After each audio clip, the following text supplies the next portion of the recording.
జిల్లా వేంపల్లిలో కాంగ్రెస్ పార్టీ మాజీ రాజ్యసభ సభ్యులు తులసిరెడ్డి, కాంగ్రెస్ ఇన్ఛార్జ్ దువాకుమార్ రెడ్డి ఆధ్వర్యంలో కాంగ్రెస్ పార్టీ పెద్ద ఎత్తున నిరసన కార్యక్రమం చేపట్టింది. మహాత్మా గాంధీ జాతీయ ఉపాధి హామీ పథకం పేరు మార్చి జాతీయ ఉపాధి హామీ పథకంగా మార్చడంతో కాంగ్రెస్ పార్టీ నేతలు తీవ్రంగా ఖండించారు. గాంధీ పేరును మార్చడాన్ని తీవ్రంగా వ్యతిరేకిస్తున్నామన్నారు.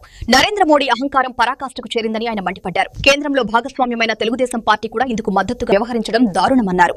వెంటనే ఉపాధి హామీ పథకానికి గాంధీజీ పేరు పెట్టాలని ఆయన డిమాండ్ చేశారు. లేని పక్షంలో పెద్ద ఎత్తున నిరసన కార్యక్రమాలు చేపడతామని హెచ్చరించారు.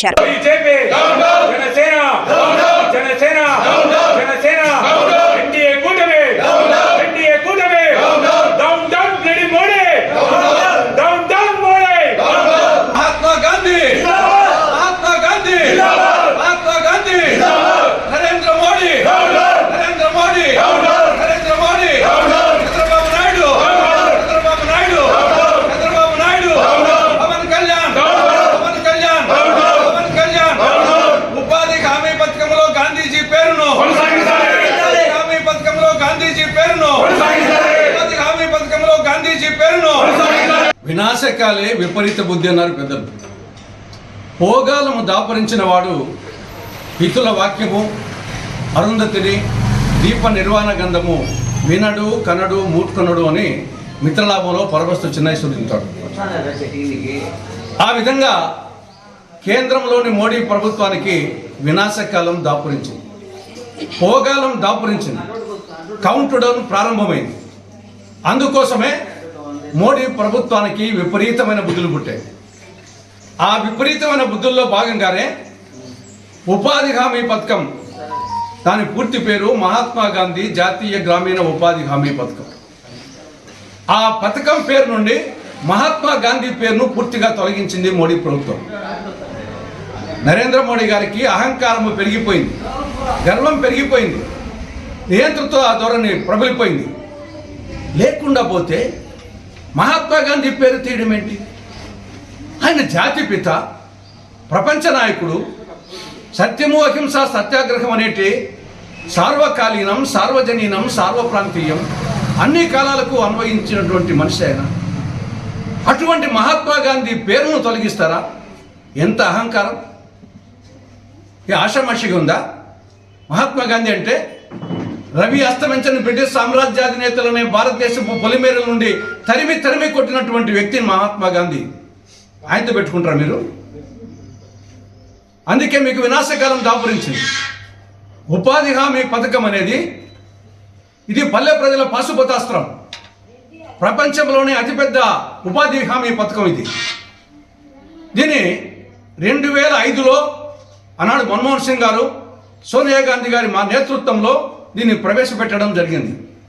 2009లో ఎందుకంటే పూజ్య బాపూజీ గ్రామ స్వరాజ్యాన్ని గురించి ఆయన కలలు కన్నాడు కాబట్టి ఆయన పేరును ఈ యొక్క పథకానికి యాడ్ చేస్తూ మహాత్మా గాంధీ జాతీయ గ్రామీణ ఉపాధి హామీ పథకం పేరు పెట్టడం జరిగింది. 2009 నుంచి 2025 వరకు 16 సంవత్సరాల పాటు అదే పేరుతో కొనసాగుతా ఉంది. ఇది కాక కేంద్ర ప్రభుత్వం 90% నిధులు, రాష్ట్ర ప్రభుత్వం 10% నిధులు భరించే విధంగా ఈ పథకం కొనసాగుతూ ఉంది. బట్ రాష్ట్రాలకు చాలా ఆర్థికంగా ఎంతో వెసులుబాటు కలుగుతూ ఉంది. అనేక అభివృద్ధి కార్యక్రమాలు జరుగుతున్నాయి. పల్లె ప్రజలకు ఉపాధి లభిస్తూ ఉంది. వలసలు నివారించబడ్డాయి. అటువంటిది పేరు మార్చడమే కాకుండా కేంద్ర ప్రభుత్వము 90% నిధులు బదులు 60% నిధులు భరించే విధంగా దీన్ని మార్పు చేశారు. అంటే రాబోయే రోజుల్లో రాష్ట్ర ప్రభుత్వాలు 40% భరించాలి. ఇంతవరకు 10% భరించేటి ఇప్పుడు 40%. ఇది రాష్ట్రాలకు ఆర్థికంగా పెనుభారం కాబోతుంది. ప్రత్యేకించి కొత్తగా ఏర్పడినటువంటి మన రాష్ట్రానికి, ఆర్థిక ఇబ్బందుల్లో ఉన్న రాష్ట్రానికి ఇది చాలా ఆర్థిక భారం అవుతుంది. ఇటువంటి పరిస్థితుల్లో చంద్రబాబు నాయుడు ఏం చేస్తున్నాడు? గ్రామీణాభివృద్ధి శాఖ మంత్రి పవన్ కళ్యాణ్ ఏం చేస్తున్నాడు? మీరు వచ్చి సపోర్ట్ చేస్తున్నారే కేంద్రంలో మోడీ ప్రభుత్వానికి. రాష్ట్రానికి ఇంత అన్యాయం జరుగుతూ ఉంటే ఏం చేస్తున్నారు మీరు? రేపు వచ్చేసి పథకం కొనసాగుతుందా?